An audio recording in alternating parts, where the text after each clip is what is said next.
ইউটিউবের ইতিহাসে নতুন করে ইতিহাস সৃষ্টি করতে চলেছে থরস অফ বিল্লাল। এর আগে বাংলাদেশে কন্টেন্ট ক্রিয়েটরদের মধ্যে থরস অফ বিল্লাল ইতিহাস সৃষ্টি করেছিল। মাত্র 3 মাসে 44 লক্ষ টাকা ইনকাম করে বাংলাদেশে ইউটিউবের ইতিহাসে ইতিহাস সৃষ্টি করেছিল।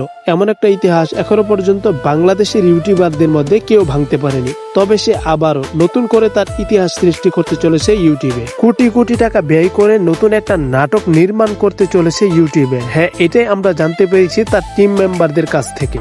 নাটকে কত টাকা ব্যয় হচ্ছে, কবে আসবে সেই নাটকের নাম কি, সেখানে বিল্লালের চরিত্র কি থাকবে, কি চরিত্রে তিনি অভিনয় করবে, সবকিছু জানাবো আজকের এই ভিডিওটিতে। অতএব আপনি যদি থরস অফ বিল্লালকে পছন্দ করেন কিংবা তার কাজগুলো যদি আপনার ভালো লেগে থাকে তাহলে অবশ্যই এই ভিডিওটি শুরু থেকে শেষ পর্যন্ত দেখার জন্য অনুরোধ করছি। চলুন আর বেশি কথা না বাড়িয়ে আমরা মূল পর্বে চলে যাই।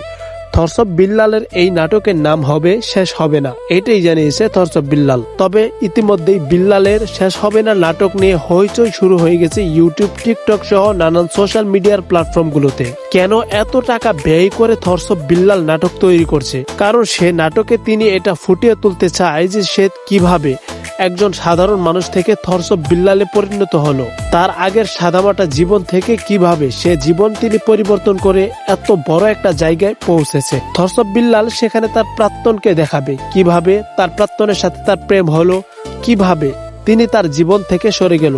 থরস অফ বিল্লাল তার নাটক সম্পর্কে বলতে গিয়ে এটাও বিস্তারিত বলে দিয়েছে যে সে নাটকটা পার্ট বাই পার্ট আসবে, অর্থাৎ প্রথম পার্ট, দ্বিতীয় পার্ট, তৃতীয় পার্ট এভাবেই আসবে। মূলত প্রথম পার্ট রিলিজ হবে রোজার ঈদের আগে পরে, অর্থাৎ 2026 সালের রোজার ঈদের আগে পরে। আমরাও তার সে নাটক দেখার জন্য অধিক আগ্রহ নিয়ে বসে আছি। আমরাও তার নাটকের মধ্যে দেখতে চাই যে সে নাটকের মধ্যে তিনি কিভাবে এই সমাজ পরিবর্তনের অংশ নিতে পারে। অর্থাৎ নাটক এবং সিনেমাকে আমাদের সমাজের প্রতিচ্ছবি হিসাবে দেখানো হয়। বিল্লাল পারবে কি আমাদের সমাজের প্রতিচ্ছবি হিসাবে ভূমিকা রাখতে? আমরাও সেই সময়ের জন্য অপেক্ষা করছি। থরস অফ বিল্লালের টোটাল নাটকে বাজেট করা হয়েছে প্রায় 3 কোটি টাকা। আর 3 কোটি টাকার মধ্যেও তিনি সাদা মাটা নাটক করার চেষ্টা করছে। আমি জানি না যে তিনি বাজেটগুলো কোন কোন খাতে ইনভেস্ট করছে, তারপরেও আমরা তার টোটাল রেজাল্ট দেখার জন্য অপেক্ষা করছি। যে রেজাল্ট দেখার জন্য হয়তো বাংলাদেশের প্রত্যেকটা মানুষ অপেক্ষা করছে, যে রেজাল্ট প্রত্যেকটা মানুষকে চমকে দেওয়ার জন্য যথেষ্ট হবে। থরস অফ বিল্লাল বরাবরই তাকে ব্র্যান্ড বলে দাবি করে, আর আমরাও দেখতে চাই যে সে আসলে ব্র্যান্ড কিনা, সে ব্র্যান্ড হওয়ার মতো যোগ্যতা রাখে কিনা।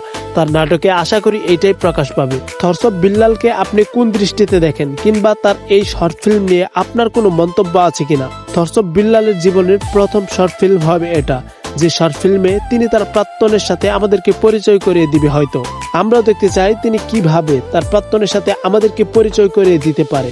থরস অফ বিল্লাল এখনো পর্যন্ত সেই শর্ট ফিল্ম সম্পর্কে সোশ্যাল মিডিয়াতে বিস্তারিত কিছু বলেনি। বিস্তারিত বললে সেটা লিক হয়ে যাওয়ার কিংবা ডুপ্লিকেট কিংবা কপি হয়ে যাওয়ার মতো সম্ভাবনা রয়েছে, এটাও থরস অফ বিল্লাল খুব ভালোভাবেই বুঝে।